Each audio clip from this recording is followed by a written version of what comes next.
Assalamu alaikum. I am Dr. Arif Javed, and here I am presenting the paper analysis of Cosmos essay paper, January 2026. This video is part two of a previous video in which we discussed from topics 1 to 5, and in this video we are going to discuss the topics 6 to 10. मैंने पहले भी explain किया था कि इसको audio में रखने का मकसद ये है ताकि स्टूडेंट्स जो हैं लिसनर्स जो हैं वो इसके पॉइंट्स को साथ साथ नोट कर सकें। So I will advise you to take some paper and pen. साथ साथ ये वीडियो देखने के आप कोई पेपर पेन साथ रख ले ताकि अपने पॉइंट्स जो हैं वो आप नोट कर सकें। इस डिस्कशन में मुझे साथ ज्वाइन किया है तुरखान खान ने, जिन्होंने सी एस एस 2024 में सी एस एस किया है और एलोकेट हुए हैं पी ए एस ग्रुप में, और उसामा साबिर ने जो सी एस एस 2024 में एलोकेट हुए हैं F S P foreign services group में। So I welcome both of them to this discussion and we move on to topic number 6. Can more provinces increase national integration in Pakistan? Argumentative ऐसे बड़ा direct focus है इसका, इस topic का। वैसे तो provinces के रेफरेंस से मुख्तलिफ किस्म के टॉपिक्स आते रहते हैं, लेकिन मुख्तलिफ बाज़ टॉपिक्स आते हैं गवर्नेंस के चैलेंजेस और उसके मुख्तलिफ इसके पॉलिटिकल चैलेंजेस और इस तरह के। लेकिन यहाँ पे जो स्पेसिफिक फोकस है वो नेशनल इंटीग्रेशन का है। सो ऑल्दो इसका स्कोप ज़रा थोड़ा सा लिमिटेड सा है इस ऐसे का आर्गुमेंटेटिव टॉपिक, लेकिन इसके अंदर भी बहुत सारी डायमेंशंस जो है मौजूद हैं।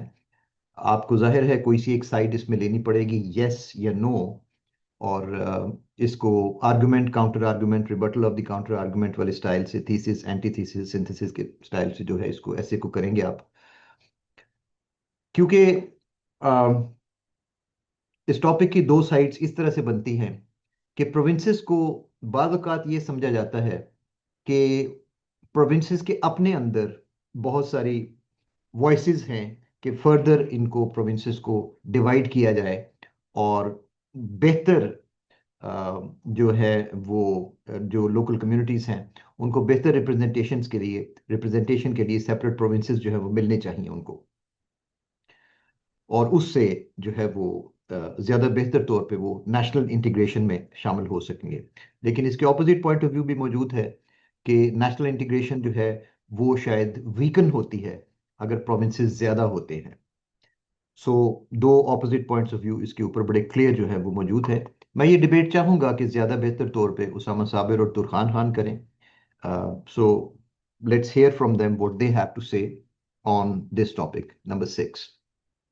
तो इसको डिकोड करने के लिए वी हैव टू अंडरस्टैंड कि नेशनल इंटीग्रेशन के ना मसाइल एक्चुअली पाकिस्तान में हैं क्या और वो किन बुनियादों पर हैं।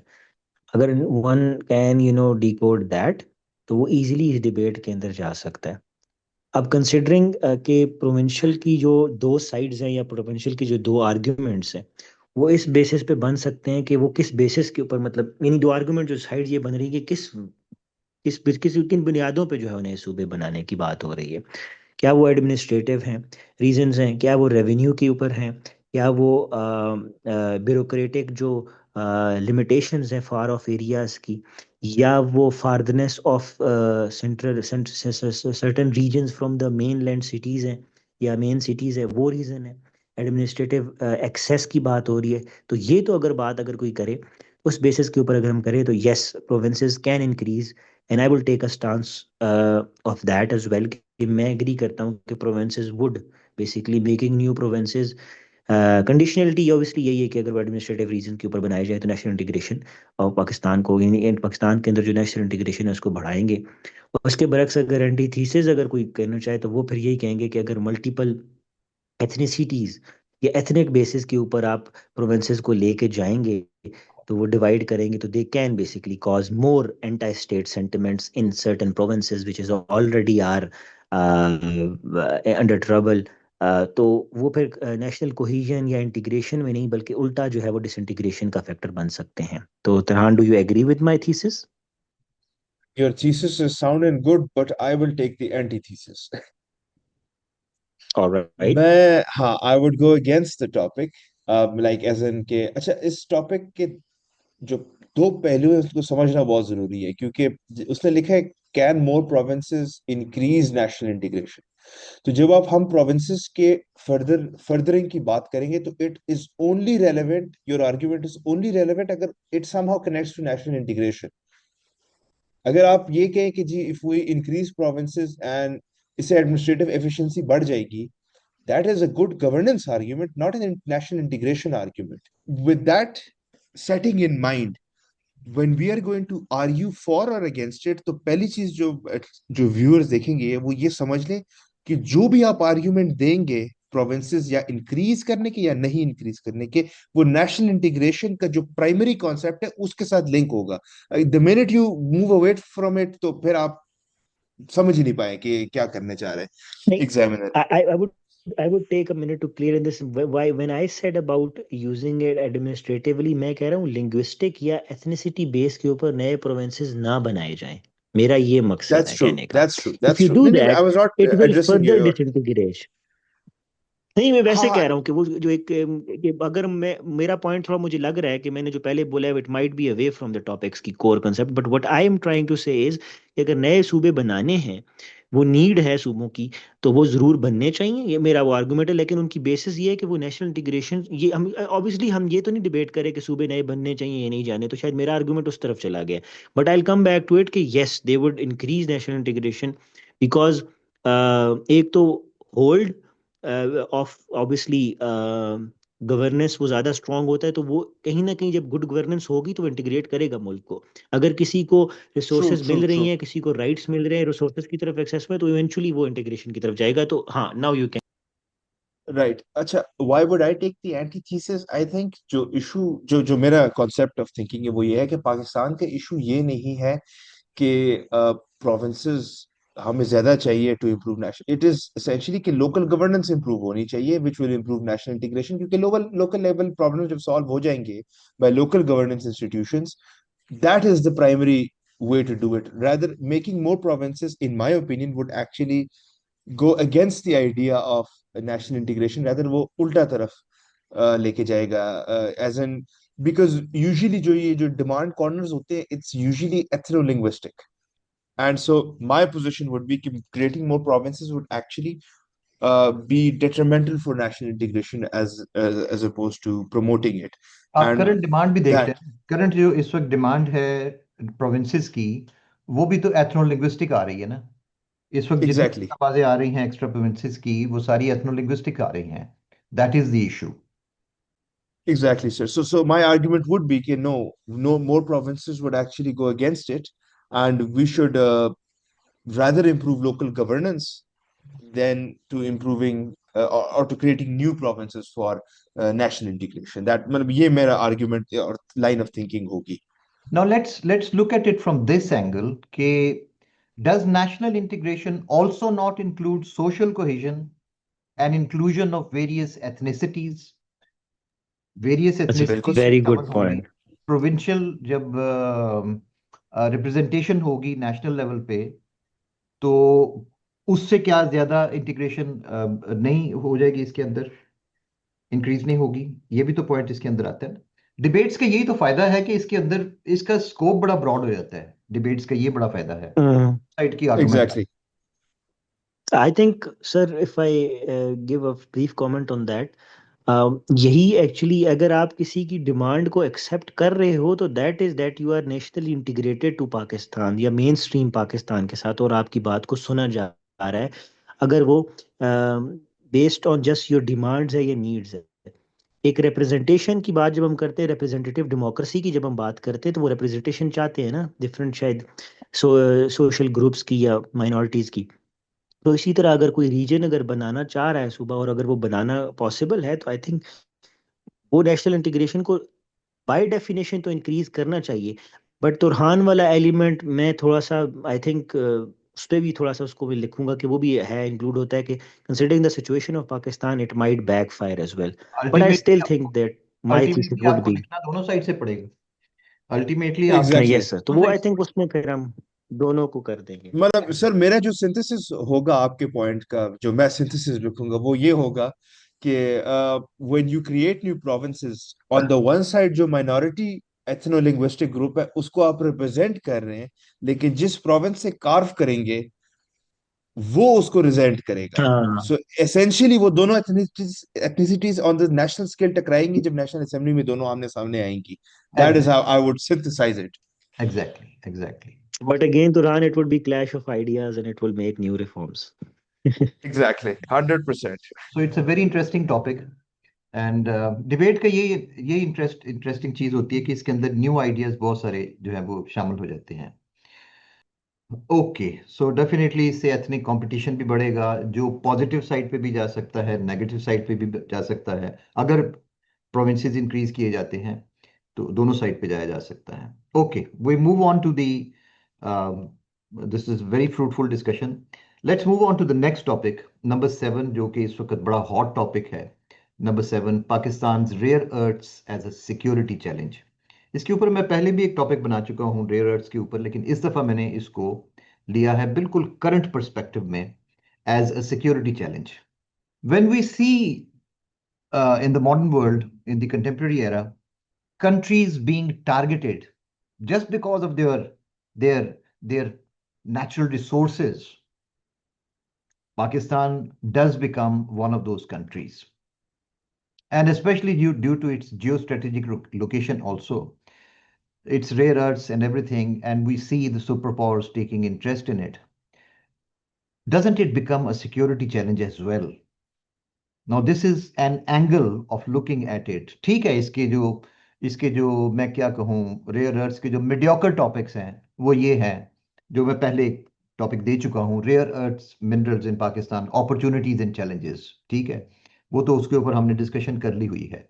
But the new angle on the same topic is as a security challenge, that Pakistan ultimately is becoming uh, it is becoming a target in the crosshair of the of superpowers, that this is a country from where we can find so many things, and at the same time they know the political and administrative and the economic instability of the country, and it can be exploited. और यहाँ पे हम सिर्फ super powers की बात नहीं करते, एक चीज जो हम हमेशा भूल जाते हैं, वो मिडिल ईस्टर्न पावर्स जो हैं उनको हम हमेशा ओवरलुक कर जाते हैं।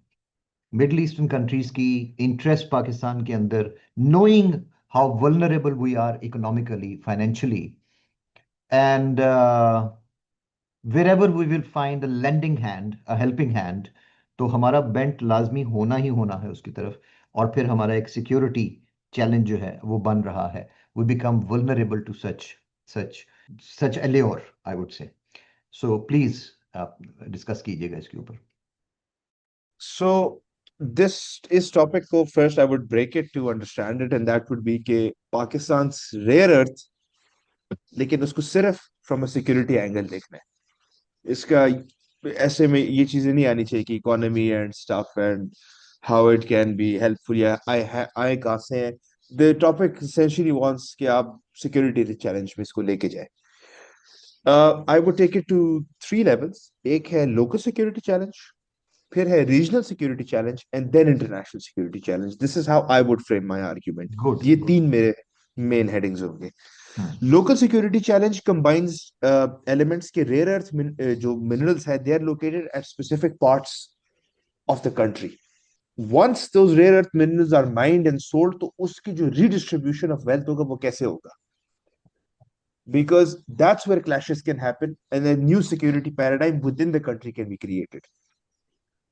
So that would be my first. इसके अंदर सब पैरास होंगे। The second, I would go to regional. Like sir mentioned, Middle East, I would also mention India, Afghanistan, and the Middle East. ये मेरा regional context हो जाएगा, जिसमें naturally India would not want this rare earth being a beneficial aspect for Pakistan. Afghanistan being so close to it because इसके location वहाँ पे है, would also want a piece of the pie. And of course, the Middle East, which they're looking at a world that is slowly moving away from oil. तो वो तो पहले से ही invest करना चाह रहे हैं। चाहे वो कॉर्पोरेट फार्मिंग में हो, चाहे वो पाकिस्तान स्टील मिल्स खरीदना हो, या some so on and so forth, they do uh, want a piece of the pie in rare earth minerals, because that rare earth minerals is considered the future oil crisis, आप अगर कह सकते हैं. And for that, Pakistan becomes the new regional player within this. And finally, of course, international aspect, जो global मैं जिसको heading दे दूंगा, in that the clear conflict जो है वो बाइपोलैरिटी जो आ गई है चाइना और यूएस की, जिसमें चाइना की मोनोपोली है रेयर अर्थ पे, यूएस को चाहिए रेयर अर्थ, और सारी फाइट माइक्रोचिप्स पे हो रही है. And that is where Pakistan once again, जिस तरह कोल्ड वॉर में हम कैंप्स में फंस गए थे, इसी तरह एक कैंप वॉर के अंदर दोनों कैंप्स पाकिस्तान की तरफ देख रहे हैं. And Pakistan would have to really, अब इसके सिक्योरिटी चैलेंज दो लेवल पे, एक डिप्लोमेटिक सिक्योरिटी चैलेंज, एक इकोनॉमिक सिक्योरिटी चैलेंज के सैंक्शंस भी ना लग जाए, और तीसरा security as hardcore security challenge. तो this is how I would take my argument. Usama, would you do it differently, या would you do I follow would like same to I would similar like route? to interrupt here. Usama में भी इसको mention भी करेगा. हम already अपना critically think and link जो group है उसके अंदर ये चीज ऑलरेडी डिस्कस कर चुके हैं. Osama, you may remember you shared a picture on this. The Middle hmm. East, ये जो यूएई की बहुत ज्यादा इन्वेस्टमेंट है in rare earths in Africa and central Asia. Yes. UAE तो ऑलरेडी जो यस. है वो बड़ा हेविली इन्वेस्ट कर रहा है रेयर अर्थ्स में.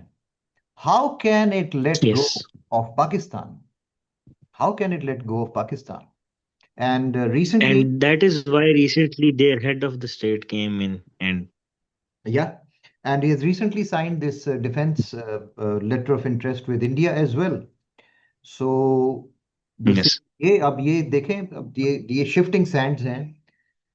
इसकी इन सारी सिचुएशंस को सामने रखते हुए ये टॉपिक बड़ी केयरफुली है क्राफ्टेड, दैट ये सिक्योरिटी चैलेंज अभी हमें नजर नहीं आ रहा है इस वक्त. अभी हम बड़े खुश हैं जी, हमारे पास बड़ी दौलत है, ये है वो है. But in the coming months and years you will see that we will become, मैंने ऑलरेडी टर्म यूज किया है कि हम टारगेट हैं. हम क्रॉस हेयर में, क्रॉस लाइंस में आ चुके हैं कि ये कंट्री इट पोजेसेस, और मैंने ऑलरेडी वीकनेसेस भी अपनी पॉइंट आउट कर दी हैं कि हमारी पॉलिटिकल इंस्टेबिलिटी, इकोनॉमिक स्टेबिलिटी, और हमारी जो गवर्नेंस की, हमारी एडमिनिस्ट्रेटिव इंस्टेबिलिटीज जो है वो भी सबके सामने है. So any of these can be exploited. Turkhan ने जो पॉइंट आउट किया कि ये जो रीजनल, जो लोकल हो जाए, आप देखें रेयर अर्थ्स की कंसंट्रेशन कहाँ है पाकिस्तान के अंदर? Balochistan and GP. Now Yes. which ones are your flash points? Both these places already. So Yes. It is, यहां से ये चीज निकलती है अब कि आप जीबी में भी, वो भी आपका फ्लैश पॉइंट है, और बलूचिस्तान भी आपका ऑलरेडी फ्लैश पॉइंट है. चनाचे सिक्योरिटी चैलेंज तो अच्छा खासा ये तुरहान ने इसका बड़ा अच्छा ब्रेक डाउन किया है, रीजनल और local regional and global level. Over to सामा प्लीज. Thank you sir. अच्छा, हमें जरा इस टॉपिक को एक थोड़ा सा इस लेंस से भी जरा देखना चाहिए कि ये अगेन उसी पैराडाइम के अंदर जो पैराडॉक्स पाकिस्तान का मसला रहा है with abundance of resources poorly managed की बात है. जब भी पाकिस्तान को कभी भी कोई मौका मिला है, कोई फ्रंट खुला है पाकिस्तान का, तो वो एडिड रिस्पॉन्सिबिलिटी के साथ आता है. हम अगर कहीं पे भी पाकिस्तान ने कहीं पे इन्वॉल्वमेंट शो की है, तो पाकिस्तान ये मत भूले कि it will come with an additional responsibility of managing those things. तो एग्जैक्टली. अगर मैं उस हिसाब से अपनी ब्रेक डाउन करूंगा आउटलाइन को, तो मैं पहली हेडिंग बनाऊंगा जियोपॉलिटिकल एंड इकोनॉमिक सिक्योरिटी की, क्योंकि इकोनॉमिक फैक्टर मेरे नज़दीक बहुत इंपॉर्टेंट है. अब गेम ही सारी रिसोर्स की, और security of a nation is also economic security, तो मैं उसको जरूर इंक्लूड करूंगा. तो उसमें मैं पहले स्टार्ट करूंगा यूएस चाइना की राइवलरी से स्टार्ट करूंगा कि अगर आप या रेयर अर्थ के अंदर जो ब्लॉक्स किसी को ज्वाइन कर रहे हो, तो बड़े डेलिकेटली पाकिस्तान को एक स्ट्रेटेजिक फ्लेक्सिबिलिटी दिखानी पड़ेगी in the pursuit of these rare earths. ठीक है. दूसरे नंबर पे आ जाती है ग्लोबल पावर शिफ्ट जो है, यानी कि एआई का या एनर्जी का जो अभी इन्वेस्टमेंट है वो सारी रेयर अर्थ्स के ऊपर हो रही है. ठीक है.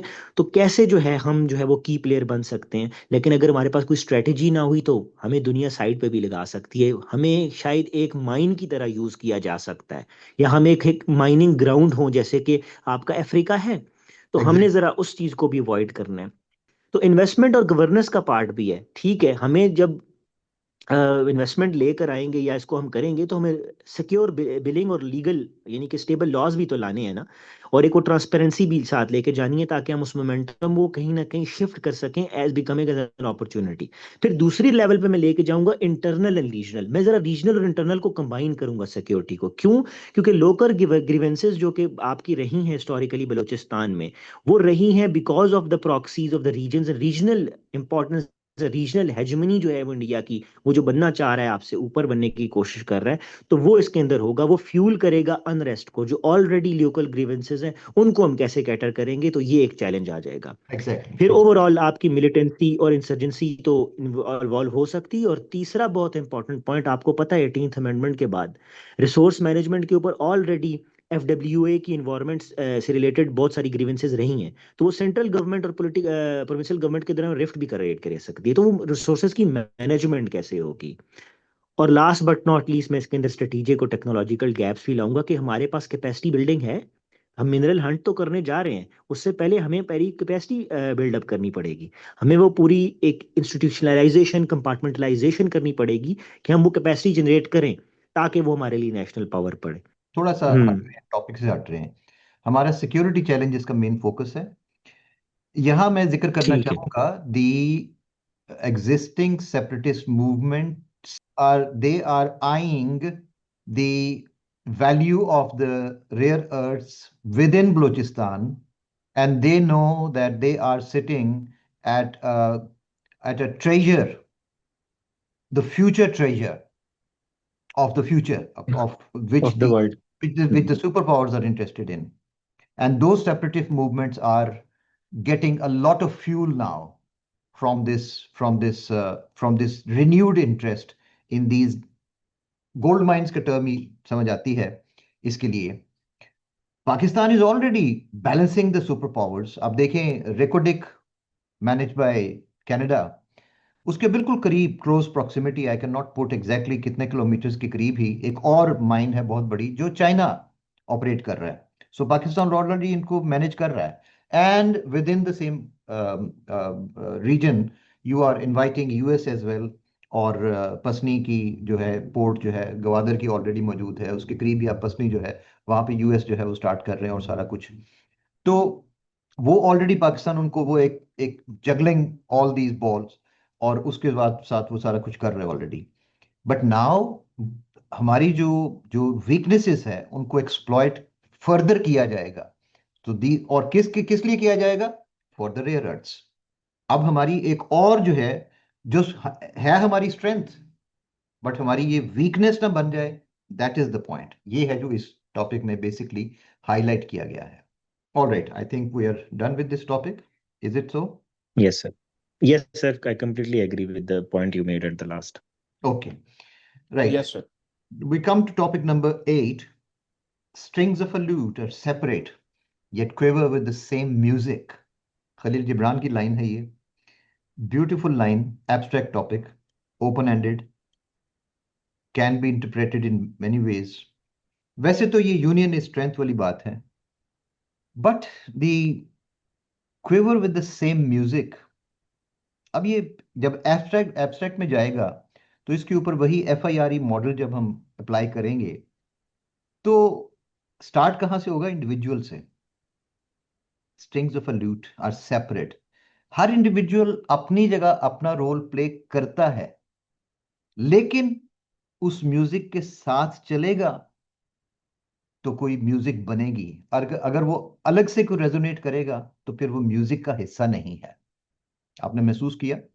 Individual freedom with in certain limits तो मैटर करती है, but if it starts going against the social limits, अब ये कंफॉर्मिज्म की बात नहीं है, लेकिन एट द सेम टाइम एक सोशल ऑर्डर जो है वो भी एग्जिस्ट करता है।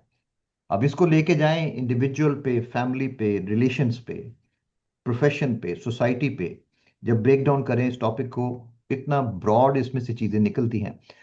यूनियन स्ट्रेंथ को जब हम देखते हैं तो वो सिर्फ और सिर्फ हम नेशनल लेवल पे लगाते हैं, ये है वो है। But as you go into the depth of this topic, आपको इसमें से बेशुमार चीजें निकलती नजर आती हैं।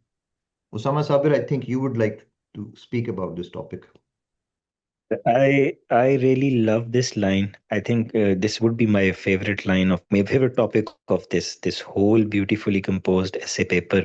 Mhm. Strings of a lute are separate yet quiver with the same music. Sorry, if I break down and start from the individual level, एक इंसान अपनी जिंदगी में कोई गोल सेट करता है और अपनी कोई सेट ऑफ एक्टिविटीज सेट करता है very start.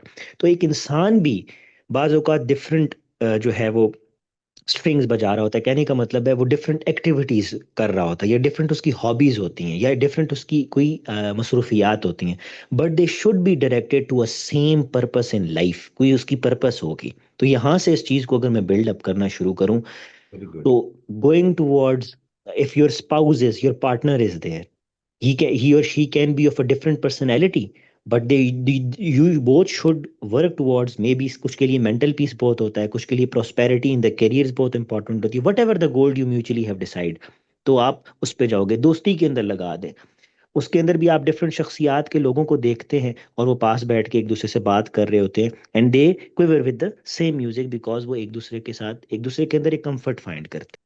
Okay, so when we apply this topic towards collective sphere of life, जब हम इसको लेके जाते हैं फ्रॉम, जैसे मैंने अभी फैमिली की बात की, बिटवीन स्पाउसेस, वो कैसे जो है वो आप एक same target as a family achieve करते हो। तो अगर हम उसको प्रोफेशनल वाली साइड पे लेके जाएं, तो अगर एक बंदा किसी डिपार्टमेंट में काम कर रहा है, and I take an example of bureaucracy as well, कि हम एक क्या है, एक नट या बोल्ट है उस पूरे सिस्टम का। तो अगर मेंटली तौर पे एक ब्यूरोक्रेट अपने आप को समझता है he is going to basically create a new music in the bureaucracy, तो वो शायद उस अपने करियर में फर्दर ना जा सके। तो he has to cover with the same music जो सिस्टम कर रहा है। हाँ, जहाँ पे उसकी स्ट्रिंग्स ऑफ द ल्यूट है, उसकी इंडिविजुअलिटी है, वो कहीं ना कहीं एक इम्पैक्ट लेकर आएगी, but it should be targeted towards a greater goal which is basically the further progression of the national goals as well। और फिर आप जरा यूरोपीय यूनियन की बात ले लें, दुनिया के ग्लोबल यूनाइटेड नेशंस की बात कर लें, उसको जरा ग्लोबल लेवल पे अप्लाई कर लें। तो अगर पीस, अगर दुनिया चाह रही है या उसको पीस लेने की तरफ बात कर रही है या क्लाइमेट चेंज के इशू के ऊपर भी अब बात कर रहे हैं, तो हमें बेशक कस्टमाइज हो डिफरेंट रीजन के लिए, हम अपनी उनकी कस्टमाइजेशन देखें कि क्या नीड्स हैं, लेकिन गोल हमारा क्या हो, वो सेम म्यूजिक हो, which is basically a target towards a peaceful secure climate की जो प्रॉब्लम्स हैं उनके। और फिर ऑब्वियसली जो नॉर्थ और साउथ का जो डिवाइड है, जो इम्बैलेंसेस हैं to the access of the resources, उस पर आ जाएं। यानी कि मैं इंडिविजुअल यानी कि subjective application of this topic से मैं ज़रा ऑब्जेक्टिव की तरफ अगर जाऊं, फायर मेथड को ये अप्लाई करता हुआ, तो वो फिर मैं वहाँ पे इकोनॉमी के इश्यूज और या मैं किसी ग्लोबल फ्रंट के किसी इशू के ऊपर भी इस टॉपिक को कह सकता हूँ कि ये जो नेशंस की, जब ग्लोबल विलेज की बात करते हैं, ये जब हम यूनिटी की बात करते हैं या यूनाइटेड नेशन का जो स्लोगन हम लेकर आते हैं, वो actually strings of the lewd हैं, वो सेपरेट हैं, लेकिन वो quiver with the same music हैं। अगर हम इसको अप्लाई करें प्रॉपरली और एक गोल करें, तो हम बड़ा उस गोल को अचीव कर सकते हैं जिस पर्पस के लिए यूनाइटेड नेशन या ग्लोबल विलेज का कंसेप्ट या ग्लोबलाइजेशन का कंसेप्ट जो है हम लेकर आए थे। तो I think it's a very wonderful topic. मैं इस पे घंटा बात कर सकता हूँ, but I leave the floor Obviously, to please do. Turhan. So जब भी मैं इस तरह एब्स्ट्रैक्ट टॉपिक को एड्रेस करता हूँ तो I initiate using the fire method. मैं पहले अपने ऊपर इसको डाल देता हूँ कि how does this topic personally resonate with me. तो देखिए, टॉपिक है strings of a lute are separate yet quiver with the same music. और पर्सनली जब मैं सोचता हूँ अब मेरे स्ट्रिंग्स क्या हैं पर्सनली स्पीकिंग, तो मतलब as a human I have what, I have reason, I have emotion, कुछ मेरे डिजायर्स है, कुछ मेरी कॉन्शियसनेस मेरे साथ बात कर रही होती है, कुछ मुझे दूर इस तरह जिस तरह पास में लेके एम्बिशन नजर आ रहा है, फिर रिलेशनशिप्स मेरे होते हैं। तो ये मेरे जो आप कह सकते हैं स्ट्रिंग्स है within me. Mhm. And how do I moralize these strings together, और मॉरलाइज तो नहीं but how do I integrate these strings together कि एक दूसरे के साथ टकराए मत। Exactly. कि अगर मैं मिसाल के तौर पे इफ आई यूज इमोशन मोर तो मेरा रीजन अनईजी हो जाएगा, and I would be internally conflicted about something अगर मैं बहुत ज्यादा इमोशनली उसको देखना शुरू करूँ। एंड द सेम गोस कि आप बहुत ज्यादा अगर रीजनिंग की तरफ जाते हैं तो आपके दिल में दुख होने लग जाता है एक पॉइंट के बाद कि मैं क्या जा रहा हूँ अपने साथ। Beautifully. This would be exactly, so this would B how I would initiated. जिस तरह वो कहते हैं ना लोग कि I am fighting my inner demons. Hmm. that's what is happening. आपके अंदर जो स्ट्रिंग्स है वो गलत ट्यून में जा रहे हैं, वो डिस्कॉर्डेंट है। अलग अलग वाइब्रेट करे, एग्जैक्टली exactly. तो वो जो Exactly. इनर कॉन्फ्लिक्ट है ना वो फिर आ जाता है, और जिस तरह फिर वो कंग फू पैंडा में कहते हैं ना, inner hmm peace, hmm that's when your हाँ इंटरनल जो आपके कह सकते हैं ना, आपकी रीजन, आपका एम्बिशन, आपका इमोशन, आप हर चीजों को इन इन इन ए नाइस सेंस कंबाइन कर लेते हैं। और जब आप नहीं करते, व्हेन देयर इज मिसअलाइनमेंट, तो आपको अल्फाज जो सुनने को आते हैं वो है डिप्रेशन, गिल्ट, एंजाइटी, मुझे पता नहीं मैं क्या करूं, and so on and so forth. Then naturally family पे आता है। फैमिली कॉन्फ्लिक्ट्स तो काफी ज्यादा हमने सुने, और आई थिंक जो उसामा ने बड़ी जबरदस्त बात की है, द फर्स्ट थिंग इज कि जब आप मतलब रिलेशनशिप या स्पाउस या उसके बारे में सोचते हैं, तो प्यार मोहब्बत वाली तो बातें होती है, but importantly I mean I would take inspiration directly Quran शरीफ में। उन्होंने कहा है कि that you may find comfort in that. Hmm comfort, comfort कैसे आता है? जब अलाइनमेंट हो, when those strings are resonating together, वो एक दूसरे को समझ पा रहे हो, वो एक दूसरे के साथ लाइक वो जो दो पर्सनालिटीज आई हैं, they are creating a similar music. Yes they are different, वो कोई और है, मैं कोई और हूँ, but when we are together we create the same tune. और यही एग्जैक्टली। फैमिली में भी होता है, क्योंकि नेचुरली एज एन इंसान हमारी इंडिविजुअलिटी बड़ी है। सिबलिंग्स आप देखें तो दो तीन सिबलिंग्स की पर्सनैलिटी बहुत डिफरेंट होगी, कोई इंट्रोवर्ट होगा, कोई एक्सट्रोवर्ट होगा, कोई क्या होगा। लेकिन जब फैमिली के सामने कंडीशंस आते हैं, हम्म so that would be my point of argument. When a family faces, for example, a crisis or some happiness, how do they react to it? That would be the tune. That would be exactly the music of it. Exactly exactly. End of course जब professional life पे हम move करते हैं, तो obviously कुछ आपको लगता है कभी कभार, you dream about a job and you land there and then you realize कि यार ये मैं कहाँ आ गया हूँ। That's your string vibrating in a different tune to the tune of the organization. And this goes towards the society as well. A flexible society is considered good, but a highly rigid society में बड़े मसले आते हैं, लोग तंग हो जाते हैं, रिबेलियंस होती है, लड़ाइयाँ। ये रिबेलियन होता ही क्यों है? वो रिजिडिटी की वजह से होता है ना, कि ये सो रिजिड कि हम, वो घुटन होती है हमें। So that would be my societal level of looking at it.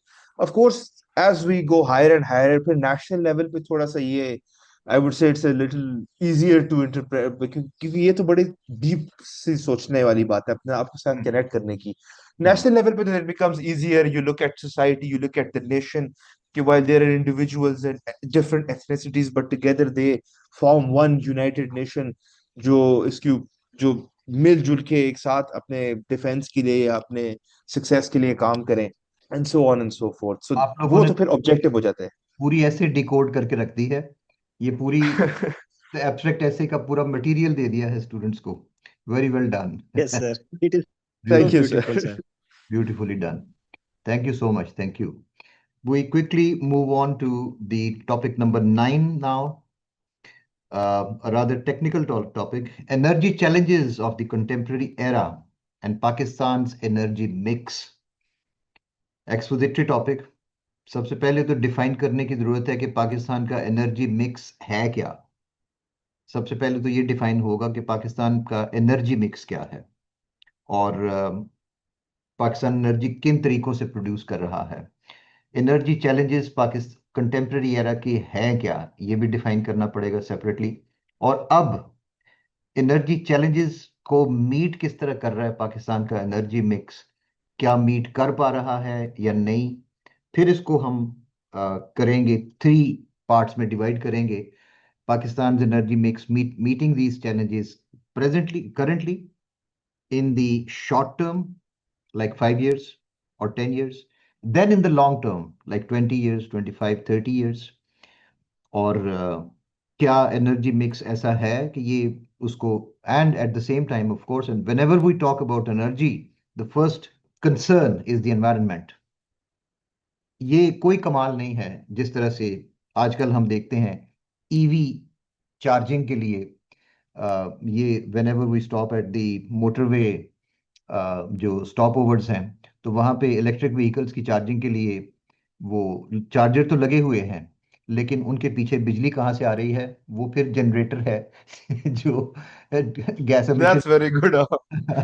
Emission produce कर रहा है। तो क्या, और दूसरी तरफ हमारे पास हम इलेक्ट्रिसिटी प्रोड्यूस कर रहे हैं फर्नेस ऑयल से, highly toxic gases producing with those furnace oils के एनर्जी प्रोड्यूस कर रहे हैं। एग्जैक्टली। उसके साथ हम क्या चार्ज कर रहे हैं? इलेक्ट्रिक व्हीकल्स चार्ज कर रहे हैं। तो फिर किस तरह से ये एनर्जी चैलेंजेस जो हैं फ्यूचर के, सो इसके अंदर जाहिर है एनवायरनमेंट का पॉइंट जो है वो भी आएगा। What is your take on this topic? I think sir आपने ज्यादातर इसको कवर कर ही लिया है। अगेन इंट्रोडक्शन के बाद I would keep Pakistan energy mix, उसके अंदर दो सब पैरास होंगे कि सिर्फ जो एग्जामिनर इसको बता दो कि this is the energy mix landscape. उसके बाद I would jump towards the energy challenges of the contemporary area Pakistan के, and this would be a pretty big chunk. और इसके अंदर एनर्जी चैलेंजेस को मैं थोड़ा सा दो में ब्रेक कर दूंगी। एक energy challenges as a source itself, and two as a environmental danger to Pakistan. इन दो पॉइंट्स को रखते हुए आई विल डिवाइड माय सब Paris with in them, and आखिर में एक सोल्यूशन का या वे फॉरवर्ड का मैं थ्री पैरास का प्रॉब्ली रख लूंगा, एक फोर पैरास का, सॉरी, मैं रख लूंगा 4 to 5 पैरास का in the end. Usama, would you do it differently or the same? I think this would be exactly like this के एनर्जी मिक्स के अंदर मैं 3 हेडिंग्स डाल दूं कि हाइड्रो पावर पे क्या है, थर्मल पे क्या है, और आई थिंक वो जो ओवरऑल या रिन्यूएबल या नॉन रिन्यूएबल की हमें डिवीजन करके बता दूं कि करंट सिचुएशन क्या है। फिर जो एग्जिस्टिंग जो नीड्स हैं एज कम्पेयर टू यानी चैलेंजेस हैं उसके ऊपर मैं डेवलप करूंगा, और उसको मैं भी फर्दर ब्रेक डाउन करने की कोशिश करूंगा कि एनर्जी चैलेंजेस हैं थे क्या, और उनको हम एक्चुअली कम्बैट कैसे कर रहे हैं, how we are actually combating, और वो क्या वो अकॉर्डिंग टू द नीड्स हैं कि नहीं। एंड फिर obviously at the end of the day way forward कि जो अदर रिसोर्सेज ऑफ एनर्जी हैं, जैसे सर ने कहा कि आप एक जगह से टॉक्सिक गैस के थ्रू ईवी चार्जिंग पोर्ट बना रहे हो तो that is not basically beneficial. तो ओवरऑल जो है ना सिस्टम ऐसा क्रिएट करना ऐसी इन्वायरमेंट के बिल्कुल जो है वो फ्री जो कहते हैं रिन्यूएबल जो है ना सोर्सेज के थ्रू बने। और हमारा जो रिकमेंडेशन के अंदर में ज़रा विंड पावर पोटेंशियल को ज़रा लेकर आने के लिए करूंगा एक स्पेसिफिक उस पर बात करना चाहूंगा कि 340,000 मेगावाट की पर्टिकुलरली सिंध एंड बलूचिस्तान में, जिसको हम विंड कॉरिडोर्स के नाम से भी फ्यूचरिस्टिक बात करते हैं, तो आई थिंक वो गवर्नमेंट के टारगेट्स हो सकते हैं जिस पे वे फॉरवर्ड बात हो सकती है। क्लीन फ्री एनर्जी की बात हो कंसिडरिंग द एग्जिस्टिंग चैलेंजेस, ये ना हो कि हम आउटपुट तो ग्रीन एनर्जी ले हो लेकिन इनपुट हमारा ऑयल हो और फॉसल फ्यूल्स हो। तो I think that is what how would I. You are right. लेकिन इसमें कंटेम्प्रेरी एरा जानबूझ के मैंने इसलिए इसके अंदर ऐड किया था कि अदरवाइज हमारे पास जो थर कोल पावर प्रोजेक्ट जो था वो बड़ा ज़बरदस्त है, हमारे पास कोल बहुत ज़्यादा है, हम आराम से उससे बहुत ज़्यादा एनर्जी प्रोड्यूस कर सकते थे। लेकिन कंटेम्प्रेरी एरा में बहुत ज़्यादा चेक्स एंड रिस्ट्रिक्शंस मौजूद हैं इसकी एमिशंस की। सो वो जो हमारे पास एक मेथड मौजूद था एनर्जी क्राइसिस से निकलने का, वो no longer applicable. Contemporary era से मुराद ये है कि वो that is no longer applicable, और अगर है भी तो हम उसको उस तरह से यूटिलाइज नहीं कर सकते as freely as we would have wanted to, as we could have. But by the time we installed the plants, by that time the restrictions on the emissions were so strong कि हम उसको उस तरह properly utilize नहीं कर सके। Closing the discussion on this topic here, let's move to the last topic, जो मेरे नज़दीक इस पेपर का probably सबसे important topic है, considering the examination. Digital era, unique challenges for parents as well as for children. और यहां मैंने दोनों फैक्टर्स को ऐड किया है, ना सिर्फ पेरेंट्स को बल्कि चिल्ड्रन को भी। अक्सर औकात हम इसको एज चैलेंजेस फॉर पेरेंट्स जो है वो सिर्फ एड्रेस करना पसंद करते हैं, लेकिन क्या डिजिटल एरा बच्चों के लिए उसने चैलेंजेस क्रिएट नहीं किए? क्या बच्चों के लिए ये जो डिजिटल सारा दिन जो बम्बार्डमेंट है of of of propaganda, of marketing tactics बर्दाश्त करना, क्या उनके लिए आसान है? No, they are equally perplexed by what is happening to them, what is being done to them. Children have become consumers. Children are being made into consumers. They are being made into customers. They are being treated as consumers. दूसरी तरफ parents के लिए हमें समझ नहीं आ रही, वाकई समझ नहीं आ रही कि हम इन चैलेंजेस, यूनिक चैलेंजेस, और खास तौर पे मैंने इसके अंदर word add, it is not just challenges, these are unique challenges. Mankind in its history has not faced such challenges. हमारे पास प्रेसिडेंट्स नहीं है. When we look at the history, जब हम जाते हैं हिस्ट्री में देखने के लिए कि क्या माजी में, पास्ट में लोगों ने, सोसाइटी ने इस किस्म के चैलेंजेस को कैसे डील किया. फॉर एग्जांपल, हमारे पास मैक्सिमम 20th सेंचुरी में टेलीविजन जब आया तो उसकी सिर्फ एक एग्जांपल मौजूद है कि टेलीविजन को किस तरीके से काउंटर किया. बस उसके अलावा हमारे पास और कोई एग्जांपल मौजूद नहीं है. और डिजिटल एरा ने तो बिल्कुल हर तरह की जो है वो इतने यूनिक चैलेंजेस दिए हैं पेरेंट्स को कि अब simply we are flabbergasted that we do not know what to do and what not to do. But it is not just, इसके दो वेरिएबल्स हैं. इस टॉपिक के एक्सप्लेनेटरी टॉपिक है, इसके दो वेरिएबल्स हैं. Not only parents, and here I use the term and, नहीं मैंने यूज किया, I used as well as. Both are equally important. Challenges for parents as well as for children, both are equally important. Both variables of the topic, parents as well as for children. So in this, breaking down this essay, we will have to deal in one heading, challenges for parents and challenges for children, because these are unique challenges. This is one of the major issues of the digital era that we are so proud of. Digital era, most of the time we are presenting it as one of the greatest achievements of mankind, the digital era. But when seen from the social point of view, it has created challenges that we are still unable to really fathom, number one, and respond to. We're still not understanding, although there is a lot of literature on this. Every day we see a lot of literature coming up, analyzing and all this. But so far, we are unable to come up with any practical and practicable solutions to deal with these challenges. This is my analysis of this topic. Your views, please. I think I completely agree with it. I think you have covered the topic so well. I just want to add one thing कि जहाँ पे as well as की importance बहुत ज़रूरी है कि yes, parents are the first generation who are parenting under the digital era, but the children are also the first, यानी कि generation of children who are using digital era, right?